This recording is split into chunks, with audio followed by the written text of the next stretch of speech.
오늘 하나님께서 우리 가운데 주시는 말씀은 요한복음 3장 16절 말씀입니다.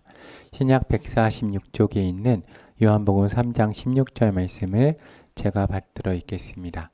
신약 성경 신약 146쪽에 있는 요한복음 3장 16절 말씀을 제가 받들어 읽겠습니다.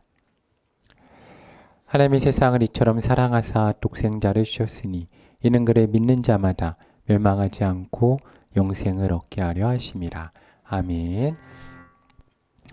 오늘 하나님의 크신 사랑과 은혜가 하나님께 사랑하신 하늘의 교회와 또 2부 예배로 나온 모든 성도님들 가운데 함께하기 소망합니다. 이 시간 잠시 앞뒤 좌우에 계신 분과 인사하겠습니다. 예수님의 이름으로 사랑하며 축복합니다 라고 인사하겠습니다. 예수님의 이름으로 사랑하며 축복합니다. 아멘. 저희 하늘의 교회 성도님들 가운데 크신 은혜 허락하시길 소망합니다. 특별히 더운 여름 잘 마무리하시고 또 코로나가 유행이라고 하는데 건강도 조심하셨으면 좋겠습니다. 하나님께서 우리를 지키시고 보호하여 주실 줄로 믿습니다.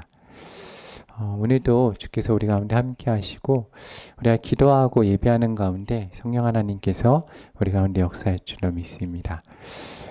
오늘 말씀을 우리가 한번 보면 하나님이 세상을 사랑하시되 이처럼 사랑하셨다라고 말씀하시고 그 이처럼은 이미 독생자 주 예수 그리스도를 우리 가운데 주셨다라고 말씀하셨습니다. 그래서 예수님 믿는 사람마다 멸망하지 않고 구원을 받을 것이다 라는 말씀을 주셨습니다. 그리고 성경을 보면 이 믿음조차도 하나님께서 우리 가운데 은혜로 주시는 선물입니다. 그래서 이 시간 우리가 예배할 때 성령 하나님께서 우리 가운데 은혜 주시고 하나님을 믿게 하는 그 믿음이 저희 가운데 있길 소망합니다. 그래서 오직 예수 그리스도의 은혜로 하나님의 은혜 가운데 예배로 나아갈 수 있는 성도가 되기를 기도합니다.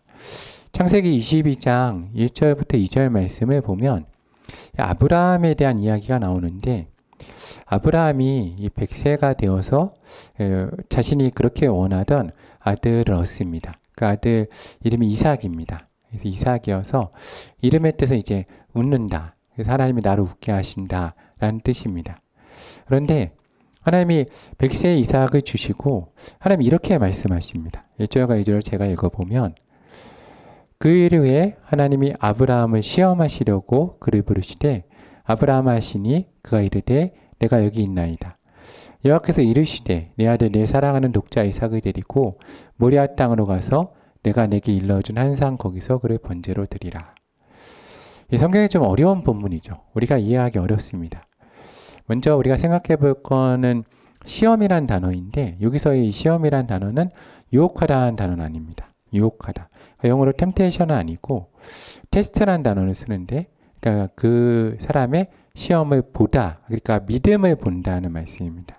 근데 깊은 뜻을 더 이해하면 하나님께서는 예비하신 바가 있고 하나님께서 이 일을 통해서 아브라함에게 주고 저희한테 주고자 하는 바가 있는 겁니다.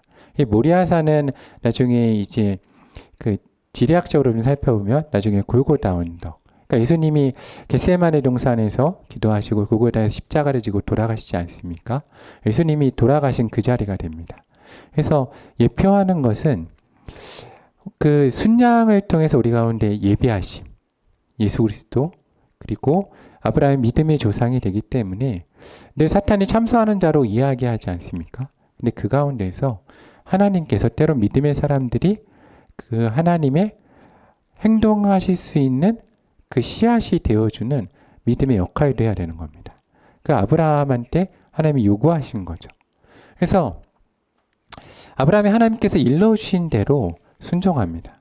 근데 아브라함이 정말 대단한 믿음의 사람인 건 이어지는 말씀을 보면 22장 3절에 보면 아브라함은 참 대단합니다. 보통 우리가 어려운 결정을 하거나 하나님이 어려운 결단을 시키시면 고민하지 않습니까? 밤새 고민하고 아침에도 최대한 어떻게 해야 되지 고민할 텐데 아브라함은 그런 흔적이 없습니다.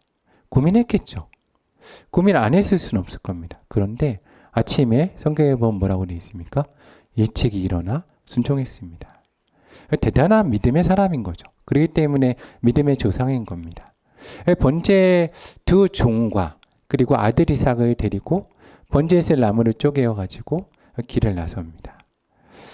저희라면 어땠을까요? 한번 그려보시면 아들 사라도 이제 나이가 많고 90세가 넘고 이때가 되면 아브라함도 이삭도 상당히 나이가 있을 때입니다. 더 많았죠. 왜냐하면 나중에 산에 올라갈 때 아브라함이 번제했을 나무를 이삭의 등에 매입니다. 왜냐하면 아브라함보다 이삭이 더 힘이 좋았다는 거죠. 그러니까 청년일 수도 있습니다. 그런데 사라 100세에 넘은 사라 아내를 두고 그렇게 길을 떠나는 겁니다. 22장 4절에 보면 되게 상징적인 이야기입니다. 성경은 이 숫자의 상징도 되게 중요한데 제3일에 그러니까 3이라는 숫자가 상징하는 건 예수님이 십자가에서 고난당하신 숫자를 상징하는 거죠. 그래서 그 기간 동안에 성경을 보면 눈을 들어 산을 보았다라고 되어 있는데 얼마나 많은 고민을 했겠습니까? 3일 동안. 많은 생각을 하고. 하나님이 중간에 하루를 떠났을 때 이제 됐다라고 말씀하셔도 됐고 그 정도 결단을 보셨으면 됐을 텐데 하나님 그냥 두시는 겁니다. 그러니까 많은 고민을 했겠죠. 3일 동안 정말 많은 생각을 하다가 땅을 보다가 창세기에서 정말 중요한 믿음의 행동 가운데 하나인 눈을 들어 봅니다. 근데 눈앞에 산이 보입니다. 다시 한번 하나님 물어보시는 거죠. 너 갈 수 있냐? 다시 믿음의 결단합니다. 종을 두고 그렇죠. 왜냐하면 하나님 앞에 단독자로 내가 홀로 서야 되는 겁니다. 예배는 1대1로 서야 되는 거니까. 또 번제를 드릴 때 종이 말리지 못하도록 두고 가는 겁니다. 두고 그리고 그 아이와 나귀는 아이와 함께 가서 예배하고 오리라 하고 나귀와 함께 기다리라고 갑니다. 그리고 이 창세기 22장 6절과 7절에 보면 아브라함이 이제 번제한 나무를 가져다가 그의 아들 이삭의 등에 지웁니다. 그리고 부각칸을 손에 들고 동행하기 위해 예배하러 나아가기 시작합니다. 그러니까 이제 그러니까 이삭이 참 대단합니다.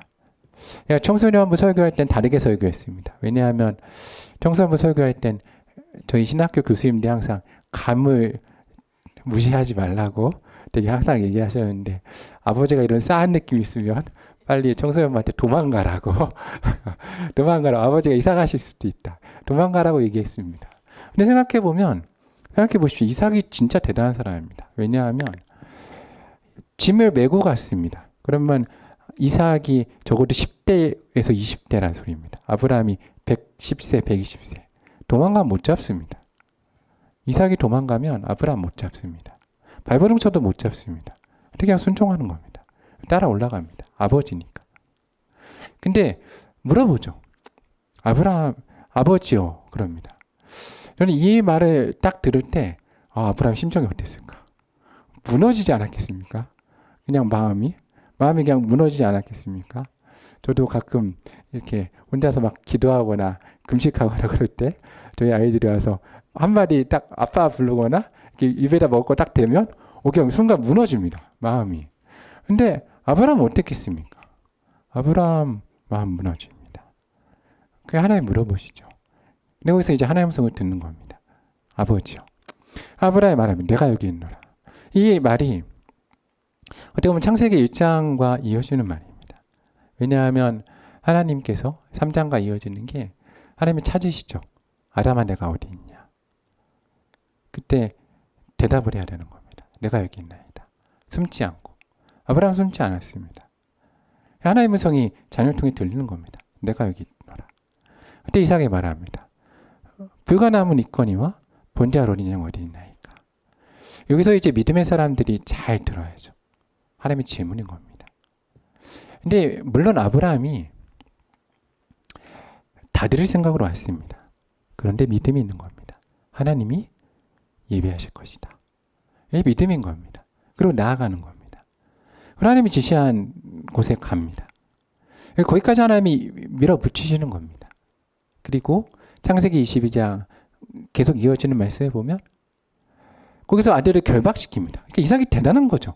그 10대, 20대여도 순종한 겁니다. 아버지께. 순종하고 결박돼서 누워있는 겁니다.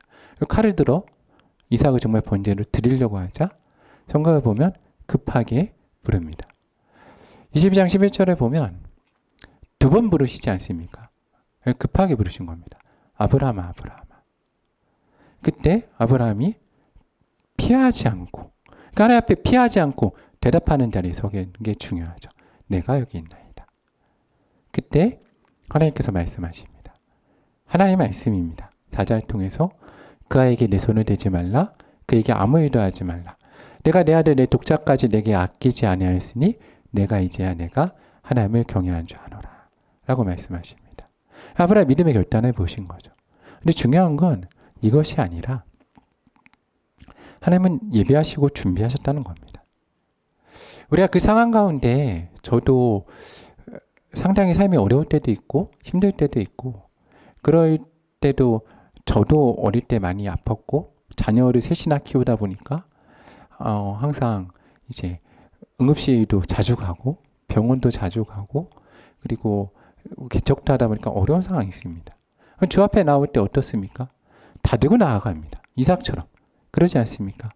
나도 들고 나가고 내 위도 들고 나가고 내 전부도 들고 나갑니다. 근데 문제는 그 어려운 상황 가운데 있으면 하나님이 우리 뒤에 예배하신 게 보이지 않는 겁니다. 근데 하나님이 부르시고 은혜 주시자 보이기 시작하는 겁니다. 다시 기록되어 있습니다. 20장 13절을 보면 아브라함이 눈을 들어 보매. 그러니까 다시 한번 눈을 드는 겁니다. 내 지금 상황에서, 내 어려운 상황에서 우리 예배의 자리라는 것은 내가 오늘 들고 나온 나의 위, 내가 붙들고 있는 것, 하나님께 드리고자 하는 것 다 내려놓고 다시 한번 눈을 들어 보는 겁니다. 그럼 보이는 게 있죠. 바로 우리 뒤에 있는 십자가가 보입니다. 우리를 예배하신 예수 그리스도, 하나님의 독생자가 보이는 거죠. 이 아브라함이 보기 시작합니다. 순양을 이미 하나님이 예배하셨습니다. 그러니까 오늘 요한복음 3장 16절 말씀을 보면 제가 이 말씀을 한 주간 계속해서 묵상하면서 가장 새롭게 와 닿은 것은 독생자를 이미 우리 가운데 주셨다는 겁니다. 이미 우리 가운데 예수 그리스도가 주어졌다는 거죠. 다른 위로도 대신할 수 없고 어떤 것으로 대신할 수 없는 독생자를 주셨다는 겁니다. 그런 상황에서 아브라함이 어떻게 해야 되겠습니까? 내가 고집을 피우고 아니요 하나님 내 위로하겠습니다. 하나님 내가 하나님 말씀하신 걸 끝까지 지켜서 내 이삭을 번제로 드리겠습니다. 라고 할 사람이 어디 있겠습니까? 뭐라고 해야 됩니까? 당연히 하나님이 예배하신 순양을 번제로 드리는 겁니다. 그게 예배인 거죠. 하나님 우리 가운데 그런 예배를 받기를 원하십니다. 그래서 저는 우리 하늘의 성도님들이 오늘 예배의 자리로 나왔습니다. 어떤 마음의 상태일 수도 있고 삶의 어려움이 있을 수도 있고 고난이 있을 수도 있습니다. 간절한 가운데 내 위를 가지고 나올 수도 있고 혹은 내 죄가 있을 수도 있고 하나님 가운데 결심한 바가 있을 수도 있습니다. 그런데 주님 앞에서는 이 모든 것 다 내려놓고 오직 우리를 위해서 죽으신 십자가의 주 예수 그리스도만 위지하여 은혜로 예배로 나아갈 수 있는 하늘의 교회 모든 성도가 되시기를 소망합니다. 성경을 보면 그런데 종종 자기의 위를 위지해서 하나님 앞에 나아갔다가 실패하고 정말로 본인과 가정과 공동체를 어려움 가운데 처하게 한 사람들의 이야기가 나옵니다. 대표적인 이야기가 사사기 11장에 나오는 사사 입다입니다.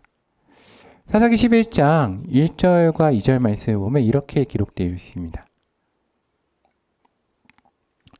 길앗 사람의 입다가 있었는데 성경에 기록되기를 그는 큰 용사였다고 합니다. 근데 이 가정에 좀 어려움이 있었죠. 기생이 길앗에게 낳은 아들이었고 길앗의 아내도 그의 아들들을 낳았는데 이제 그 아내에게서 낳은 아들들보다 입다가 훨씬 뛰어난 용사였던 겁니다. 그래서 아들들이 자라매 입다를 집에서 쫓아냈습니다. 그리고 너는 다른 여인의 자식이니 우리 아버지의 기업을 잊지 못하겠다. 그리고 쫓겨났습니다. 입다가 그래서 마음에 상처를 입죠. 근데 성경에서 마음의 상처가 꼭 중요한 건 아닙니다. 왜냐하면 예수님의 제자들을 보아도 그렇고 뭐 레위나 뭐 베드로나 아니면 다윗 같은 경우를 보아도 전부 다 어릴 때 이 아픔과 상처가 있습니다. 모세 같은 경우는 더하죠. 제가 출애굽기 설교 드릴 때 말씀드렸듯이 이 출애굽기 상황의 앞에 있는 구절을 보면 우리가 출애굽기를 읽을 때 보면 마치 애굽왕 바로가 나일강에 모세를 던지라고 하고 나서 그 부모가 결혼한 것처럼 역사 속 순서가 돼 있지만 순서를 사실상으로 계산해 보면 아닙니다. 결혼하고 아이가 태어나고 명령이 전해지고 모세가 태어난 겁니다. 왜냐하면 그렇다면 아론이 죽었어야 됩니다. 아론이 살아있잖아요.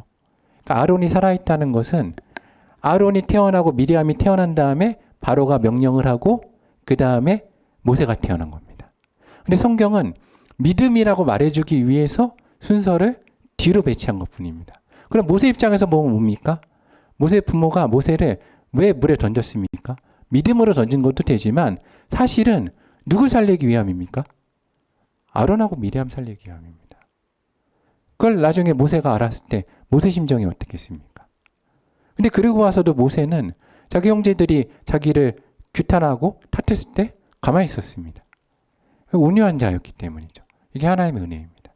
그래서 반드시 어릴 때 상처가 있다고 그래서 하나님 가운데 잘못되는 건 아닙니다. 그런데 입다의 문제는 그 다음입니다.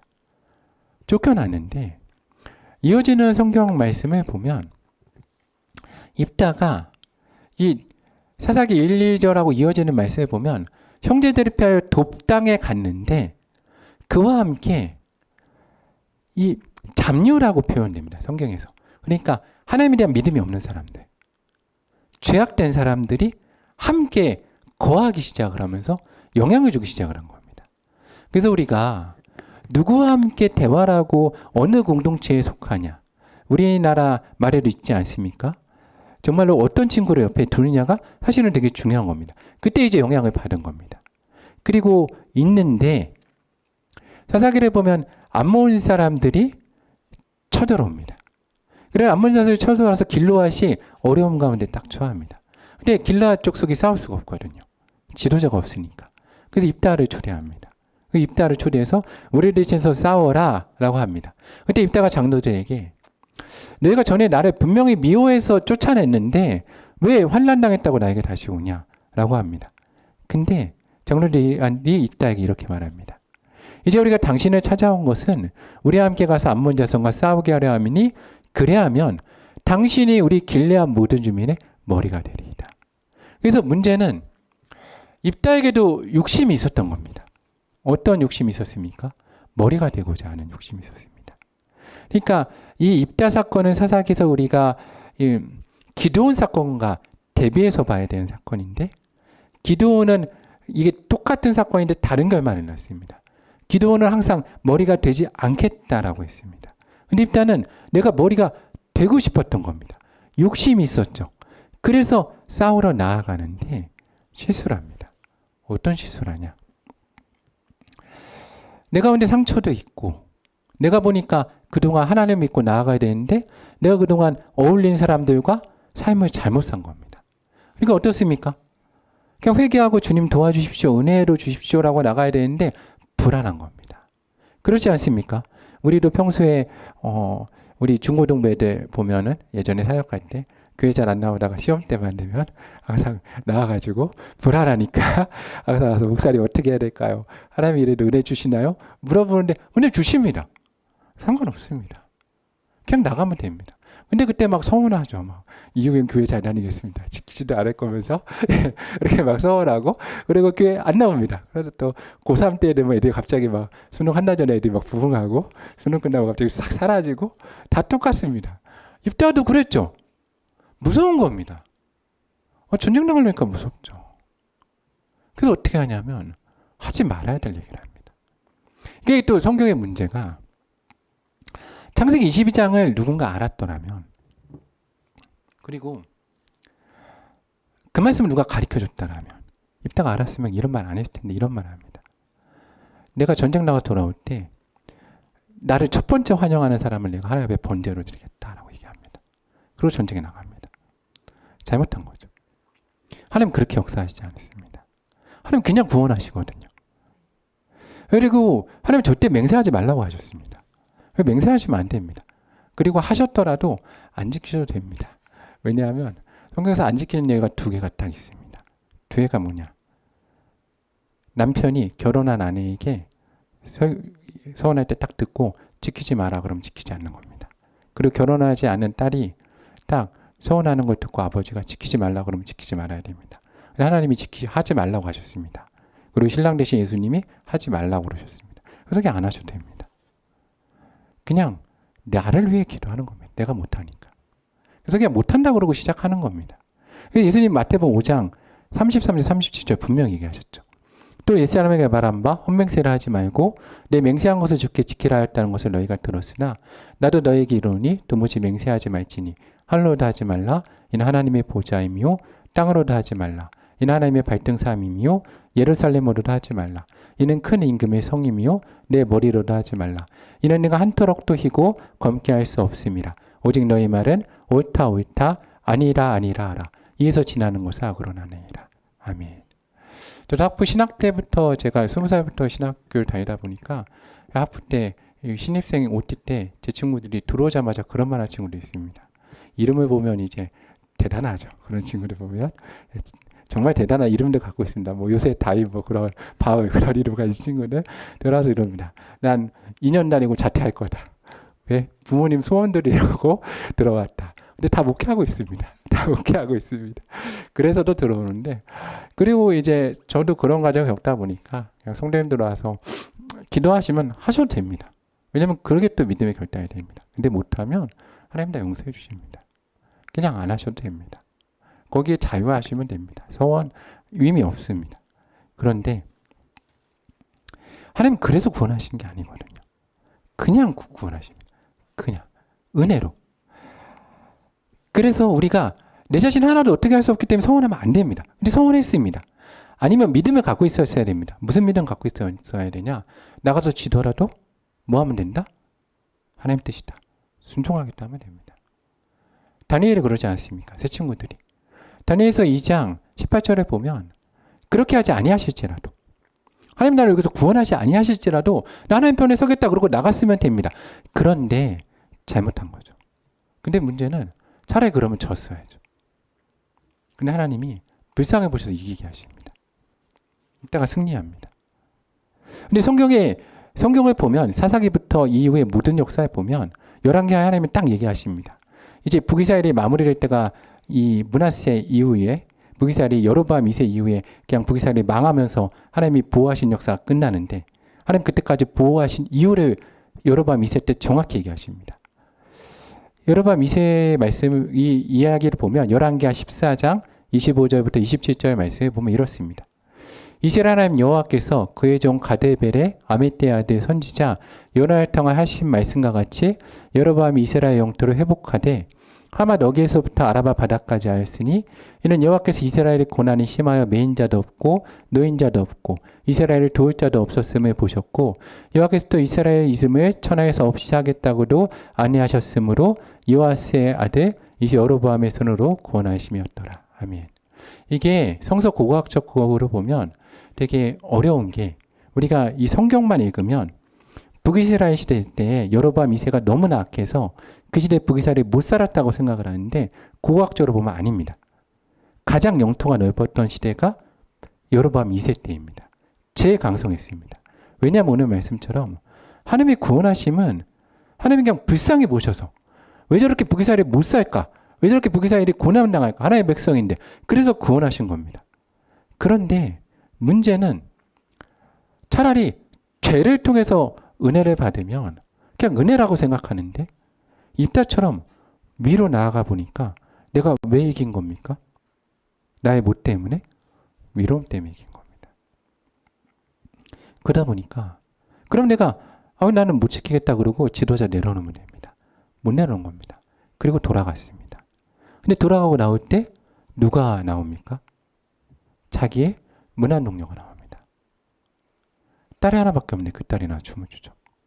그래서 어떻게 합니까? 그때 누구야 얘기했었죠. 누가 얘기했어야 됩니다. 그러니까 이때 사사기 시대는 성경도 모르고 자기 마음대로 하는 시대입니다. 성경을 알아서 창세기 22장 봐라. 아브라함이 이삭 드릴 때 이 앞에 선례가 있으면 됩니다. 이삭 드릴 때 하나님이 순양 예배하지 않았냐? 순양 드리면 된다. 말하면 됩니다. 근데 그 얘기를 아무도 안 한 겁니다. 그래서 이 성경에 기록되면 안 되는 이야기가 기록되고 제일 불행한 이야기가 기록됩니다. 그리고 어떻게 됩니까? 이어지는 이야기 보면 입다도 완전히 삶이 망가지는 거고 그의 가정도 망가지고 그의 지파도 망가지고 다른 지파는 거의 멸종을 시켜버립니다. 이 기드온하고 완전 상황이 반대로 가는 거죠. 저희가 그런 식으로 가면 안 됩니다. 착각한 거죠. 내 위로 이겼다고. 내 행함과 내 성과 내 기도 때문에. 그러면 그걸 내려놓을 수가 없는 것입니다. 내 위가 하나님 앞에서 서게 되는 거고 내 행함이 서게 되는 겁니다. 그래서 우리가 예배의 자리에 나올 때는 철저히 내 가운데 있는 나의 위로움, 내 기도, 내 행함 다 내려놓고 오직 주 예수 그리스도의 은혜로만 하나님 앞에 나아가야 되는 것입니다. 우리 요한복음 3장 16절은 우리 가운데 말씀하십니다. 하나님이 세상을 이처럼 사랑하사 독생자를 주셨으니 이는 그를 믿는 자마다 멸망하지 않고 영생을 얻게 하려 하심이라.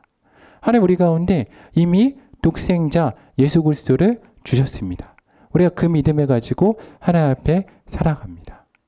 우리 모두가 하나님의 은혜 가운데 나아간다는 것을 우리가 기억해야 될 것입니다. 오늘은 우리는 주 가운데 무엇을 예배 가운데 드려야 되겠습니까? 미가 선지자는 미가서 6장 6절에서 8절에서 이렇게 우리 가운데 말을 합니다. 내가 무엇을 가지고 여호와 앞에 나아가며 높으신 하나님께 경배할까? 내가 번제물로 일련된 송아지를 가지고 그 앞에 나아갈까? 여호와께서 천천의 순양이나 만만의 강물 같은 기름을 기뻐하실까? 내 어머니 외어 내 마다들을 내 영혼의 죄로 말미암아 내 몸에 열매를 드릴까? 사람아 주께서 선한 것이 무엇임을 내게 보이셨나니 여호와께서 내게 구하시는 것은 오직 정의를 행하며 인자를 사랑하며 겸손하게 내 하나님과 함께 행하는 것이 아니라. 하나님은 우리 가운데 천천의 제물과 만만의 기름을 요구하지 않으십니다. 그 하나님 가운데 무슨 유익이 되겠습니까? 하나님은 우리와 함께 거하는 걸 원하십니다. 우리가 겸손하게 오직 예수 그리스도와 임마누엘 되신 하나님과 동행하는 삶을 사는 것을 원하십니다.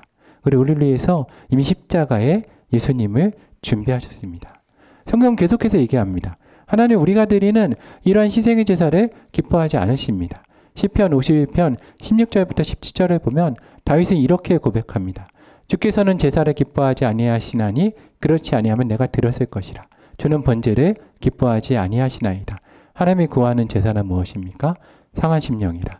하나님이여 상하고 통회하는 마음을 주께서 멸시하지 아니하시리라. 아멘.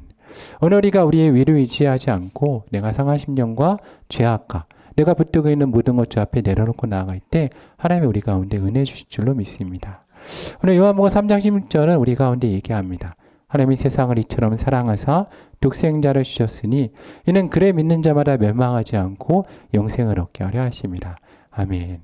제가 설교 때마다 말씀드린 것처럼 우리가 누군가를 사랑할 때 진정 그 사람 가운데 사랑을 받는다라고 생각하는 것은 사실은 내가 사랑을 할 때입니다. 하나님은 우리 사랑하는 걸 원하십니다. 아버지 심정이 다 그렇지 않습니까? 내 자녀가 죽겠다 하는데 내 생명 살려달라고 하는 아버지가 어디 있겠습니까? 저도 그렇습니다.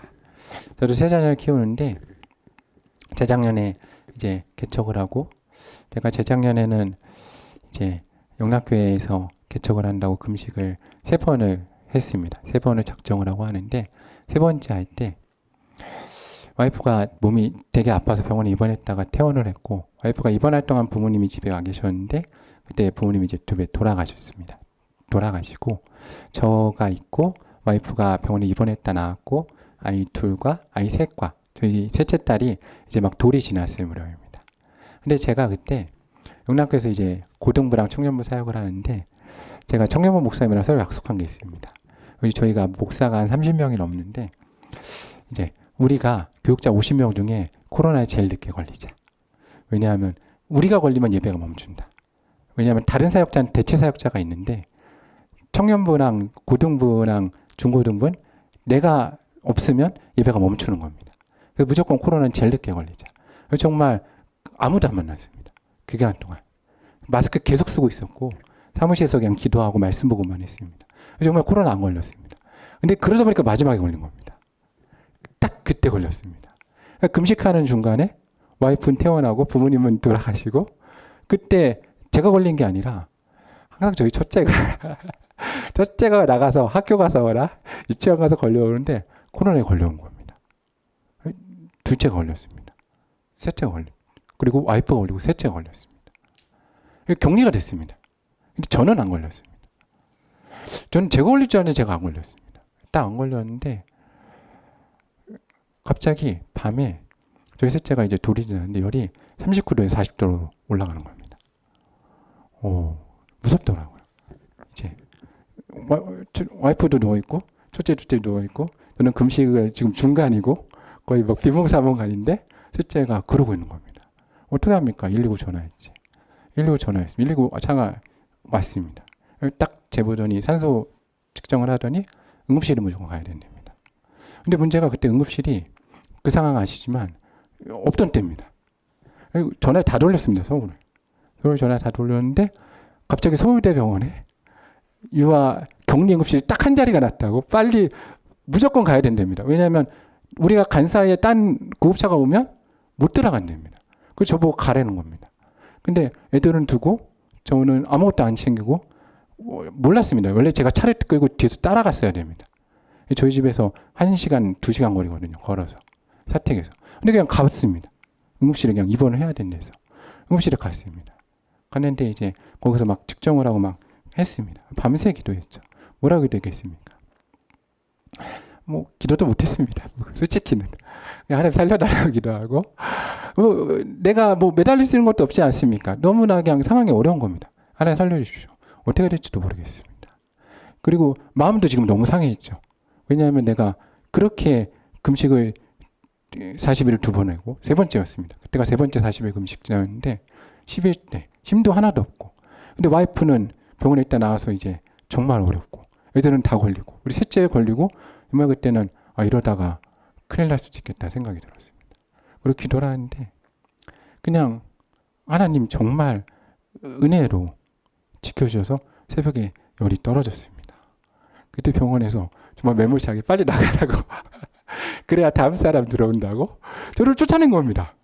애를 안고 나왔습니다. 새벽에 6시. 아니 6시가 아니었습니다. 6시도 안 됐습니다. 왜냐면 6시면 제가 대중교통 당연히 못 탔죠. 코로나였으니까. 근데 4시인가 5시에 쫓겨난 겁니다. 쫓겨났는데 그냥 제가 애를 안고 나왔습니다. 근데 택시를 못 타는 겁니다. 왜 못 탑니까? 제가 코로나에 애가 확정되니까 그때 못 탔습니다. 못 탔습니다. 와이프한테 전화 못 하겠는 겁니다. 왜냐면 아픈데 차를 가져오라고 못 하고 누구한테도 연락을 못 하는 겁니다. 그래서 그냥 금식하는데 10일째 그냥 애를 안고 집까지 1시간, 2시간을 걸어갔습니다. 걸어가는데 중간에 문자가 왔습니다. 저한테. 뭐라고 문자가 왔냐면 코로나 확진되셨습니다라고 문자가 딱 온 겁니다. 그 순간에. 이걸 딱 봤는데 어땠을 것 같습니까? 너무 감사한 겁니다. 은혜가 내가 이걸 몇 시간 전에만 받았어도 난 병을 못 왔다. 애만 보내야 됐구나. 감사한 겁니다. 그럼 확신이 드는 겁니다. 하나님의 확신. 하나님 말씀하신 겁니다. 내가 너를 이 상황에서도 지켜줬다. 걱정하지 말아라. 지켜주겠다. 그러면서 나가라라고 하시는 겁니다. 그리고 너 위 아니다. 그걸 딱 알았습니다. 왜요? 제 마음이 다 무너졌거든요. 정말 그렇게 열심히 기도했는데 금식을 그렇게 2번이나 하고 금식 기도 중이고 하나님 앞에 매달리고 목사로 살아가고 그렇게 내가 믿음이 있다고 생각했는데 그 상황이 딱 되니까 그냥 믿음 뭐 하나도 없습니다. 그냥 무너지고 하나님 마음 가운데 하나님 도대체 왜? 그 말밖에 안 나오는 겁니다. 지금 왜 이 상황에서? 내가 얼마나 어려운지 아시는데. 근데 그때 임하는 하나님의 은혜가 있는 겁니다. 그때부터 알게 된 거죠. 내 믿음과 내 위로 할 수 있는 건 하나도 없구나. 그때부터 자유했습니다. 그때부터 이제 금식한다고 그러고도 안 하기도 하고 기도한다고 그러고 그냥 기도 할 수 있는 데까지 하고. 왜입니까? 내 위로 되지 않습니다. 내 믿음으로 되지 않습니다. 내가 무너지면 다 무너집니다. 그런데 하나님의 위는 그것과 상관없이 임하는 겁니다. 그리고 그때 우리 가운데 주시는 은혜는 너를 위해 내 아들 독생자 예수 그리스도를 주셨다는 그 은혜가 우리 가운데 있는 겁니다. 그것이 예배의 자리입니다. 오늘 우리가 주님의 예배의 자리로 나왔습니다. 무엇을 들고 나오고 어떠한 마음 상태 가운데 나왔습니까? 저도 항상 그러시면 인간이 참 바보같이 까먹는 문제라서 어려우면 항상 주님 내가 무엇을 해야 될까요? 라고 항상 물어봅니다. 근데 물어볼 때마다 주님이 반복해서 하시는 말씀은 아무것도 할 필요 없다 입니다. 내가 너를 위해 다 예비하고 준비한 은혜가 있다라고 말씀하십니다. 오늘 요한복음 3장 16절 우리 가운데 이렇게 말씀하십니다. 하나님의 세상을 이처럼 사랑하사 독생자를 주셨으니 이는 그를 믿는 자마다 멸망하지 않고 영생을 얻게 하려 하십니다. 하나님 우리를 위해서 예수 그리스도를 주셨습니다. 더해서 무엇을 주시지 않겠습니까? 하나님의 은혜와 은총이 우리 사랑하는 하늘의 교회와 모든 성도님들 가운데 임재하기를 간절히 소망합니다. 함께 기도하겠습니다.